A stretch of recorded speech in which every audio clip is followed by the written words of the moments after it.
जिन लोगों को ये लगता है कि ड्रीम 11 का मनी कंटेस्ट वापस नहीं आएगा, उन लोगों के लिए एक छोटा सा प्रूफ दिखा देता हूँ। देखो, ड्रीम 11 के जितने भी ऐड सेटअप थे वो सारे के सारे चालू करा दिए हैं। तो बहुत सारे लोगों का ये भी कमेंट आएगा कि नहीं, ये पुराना ऐड सेटअप है। तो मैं आपको बता दूं कि पहले बीसीसीआई का स्पॉन्सर ड्रीम 11 था, तो इंडिया के जर्सी पे ड्रीम 11 फ्रंट में लिख कर आता था। लेकिन जब से ड्रीम 11 का स्पॉन्सर ख़त्म हुआ है बीसीसीआई से, तो उसके बाद अपोलो टायर्स स्पॉन्सर दिए हैं और इंडिया टीम के जर्सी के फ्रंट पे अपोलो टायर्स लिख कर आ रहे हैं। यहाँ पे दे भी रखा है कि dream 11 real money come back. तो जब इस तरह का ड्रीम 11 बड़ा ब्रांड है और इस तरह का ऐड चला रहा है, तो अब खुद ही सोचो कि ड्रीम 11 के मनी कंटेस्ट वापस आने की संभावना अभी भी बरकरार है। सबसे बड़ा सवाल है कि ड्रीम 11 का मनी कंटेस्ट वापस कब आएंगे। उससे भी बड़ा सवाल है कि ऑनलाइन गेमिंग एक्ट बिल जब लागू नहीं हुआ तो ड्रीम 11 के पेड कंटेस्ट यानी कि मनी कंटेस्ट बंद क्यों हुए। तो इसका सीधा जवाब है कि आरबीआई ने जितने भी फैंटेसी एप्लीकेशन थे उसका पेमेंट गेटवे मेथड को रोक कर रखा है, यानी कि लेन देन नहीं होगा। तो फिर पेड कॉन्टेस्ट कैसे चालू रहेगा। तो इसलिए फिलहाल बंद है।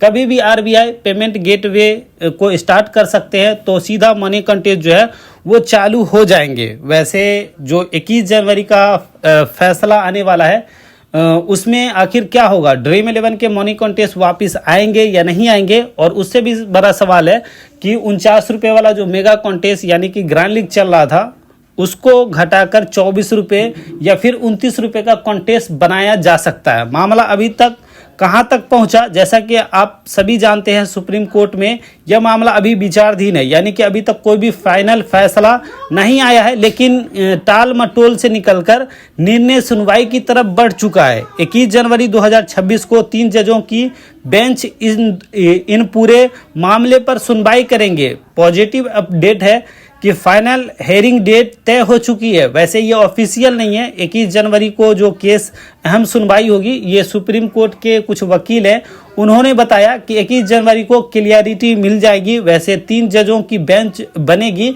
ये तो ऑफिशियल है। इससे फैसला ज़्यादा मजबूत और निर्णय माना जा रहा है। स्किल बेस्ड गेम पर फोकस यानी कि ड्रीम 11, माई 11 सर्कल, MPL जैसे प्लेटफॉर्म को स्किल गेम की कैटेगरी में रखा जाए या नहीं, इस पर भी साफ फैसला आने की उम्मीद है। जीएसटी को लेकर भी क्लियरिटी मिल जाएगी। सबसे बड़ा जो ये मैटर चल रहा है वो जीएसटी को ही लेकर। पहले डिपॉजिट अमाउंट पे 28% जीएसटी लगता था, लेकिन सरकार का डिमांड बढ़ा 40% बढ़ाने का, तो फैंटेसी वाले नहीं माने। इसी वजह से सरकार अचानक जो है ये बिल बनाते हैं और सीधा जो है वो सारे फैंटेसी एप्लीकेशन पे बैन लगा देते हैं। तो इसलिए इसका भी मैटर जो है वो जीएसटी को लेकर भी क्लियरिटी मिल जाएगी। साथ ही 21 जनवरी को बड़ा फैसला आ सकता है। इन्हीं वजह से ड्रीम 11 के मनी कॉन्टेस्ट वापस आने की पूरी उम्मीद है। और निगेटिव पॉइंट भी है इसके लिए, क्योंकि ये 100% नहीं माना जा रहा है कि ड्रीम 11 के मनी कॉन्टेस्ट वापस आ ही जाएंगे।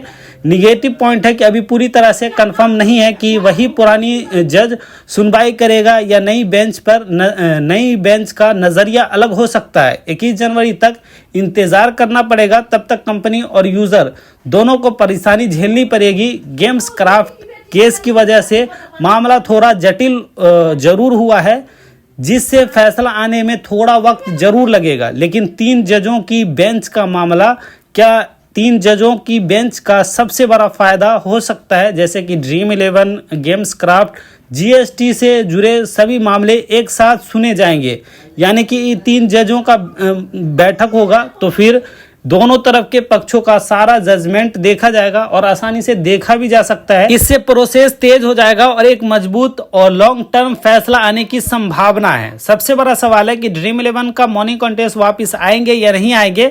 अब दोस्तों सबसे बड़ा सवाल तो यही है कि जनवरी को ड्रीम 11 का मनी कॉन्टेस्ट आएगा। मेरा पर्सनल ओपिनियन है कि 99% चांस है कि ड्रीम 11 का मनी कॉन्टेस्ट वापस हो जाएगा।